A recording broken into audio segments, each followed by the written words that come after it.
They called him Peter Perfect, Australia's king of the mountain, a man who could stop a nation just by sliding behind the wheel of a Holden. To his fans, he wasn't just a racing driver, he was a national treasure, the embodiment of grit, charisma, and the spirit of Bathurst. To his critics, though, he was something else entirely. A marketing product, a man propped up by the best machinery and the biggest budgets, whose legend was inflated by nostalgia and myth. But here's the real question, the one that splits pub debates even today. How good was Peter Brock actually? Strip away the Holden merchandise, the posters on bedroom walls, the marketing machine that painted him as untouchable, and what do you really get? A genius? A fraud? Or something in between? This is the story of the man who divided a nation, the man who conquered Bathurst 9 times, but left behind a legacy laced with brilliance, controversy, and tragedy. And tonight, we're going to uncover the 10 truths that prove why Peter Brock will forever remain unforgettable and forever debated. Let's start with the number that defines him: 9 Bathurst wins. It's a record that has stood as a mountain in itself, a crown jewel in Australian motorsport. In 1979, Brock and Jim Richards didn't just win, they annihilated the field, finishing 6 laps ahead of everyone else.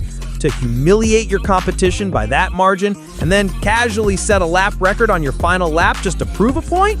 That wasn't just dominance, it was theater, pure genius. But here's where the shadow creeps in.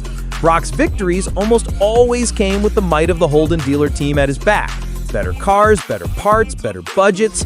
Critics, especially Ford fans, have long argued that if half the grid had been given his machinery, a dozen other names might have replaced Brock's in the record books.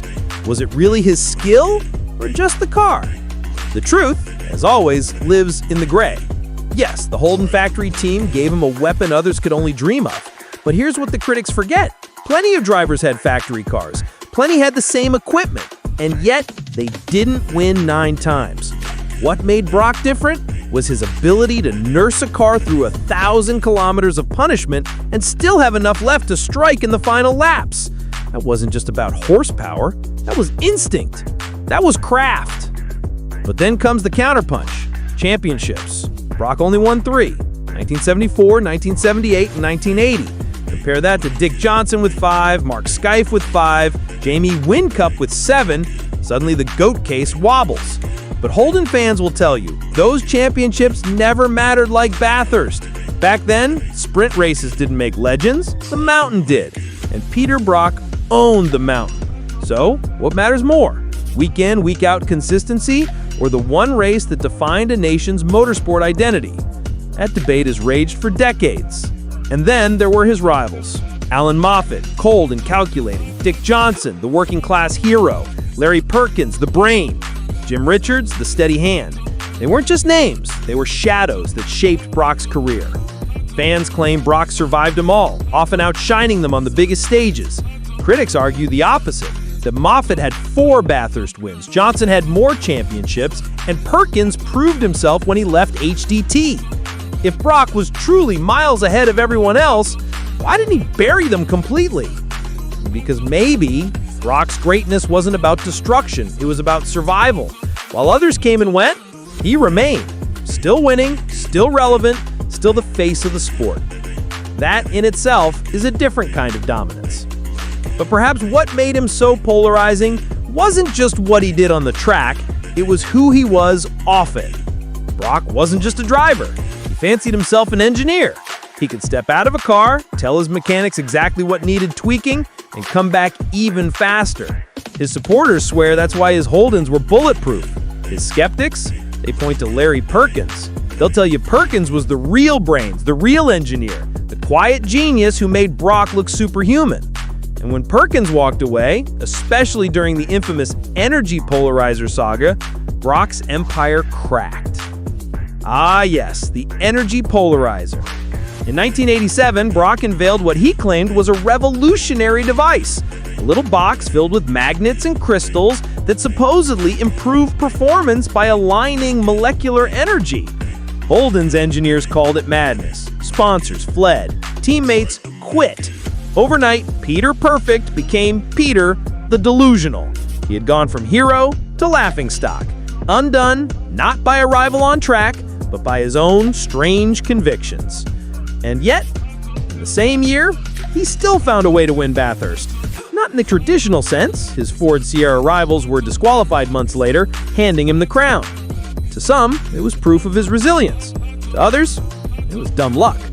But it cemented something important. Brock wasn't just a driver. He was a story. Even when he stumbled, even when he looked foolish, he somehow came out still standing. And that's where the mystery of Peter Brock lies. Was he a racing god? Was he a marketing myth? Or was he both?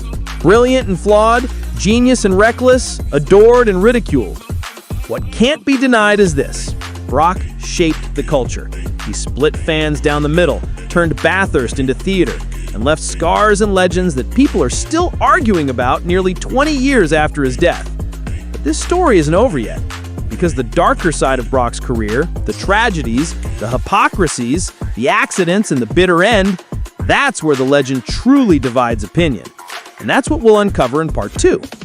So, stick with us, because the story of Peter Perfect is far from perfect.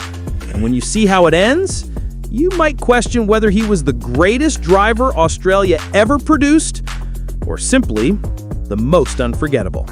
Peter Brock's story was never just about victories. It was about contradictions. The man who saved lives on the track by fighting for safety, and then lost his own life because he couldn't walk away. The man who smiled for the cameras, a people's champion, but behind the garage door could be fiery, demanding, and ruthless. To some, he was flawless. To others, he was fragile. That duality is what makes his legacy so haunting. After the energy polarizer fiasco in 1987, Brock could have disappeared. His reputation was in tatters. Holden abandoned him, sponsors evaporated, teammates like Larry Perkins turned their backs. Overnight, the nation's golden boy looked like a fallen idol chasing fantasies. And yet, he clawed his way back.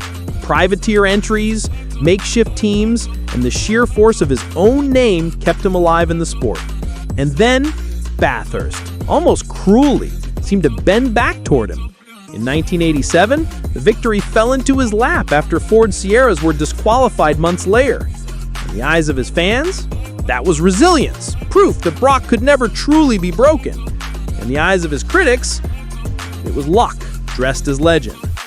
But it wasn't just controversy that followed him. Brock had always been outspoken about safety. He saw too many friends die in the brutal years of the 70s. Drivers trapped in wrecks, fires consuming cockpits, track conditions that turned minor mistakes into funerals. He became a crusader for better roll cages, improved tracks, fireproof suits.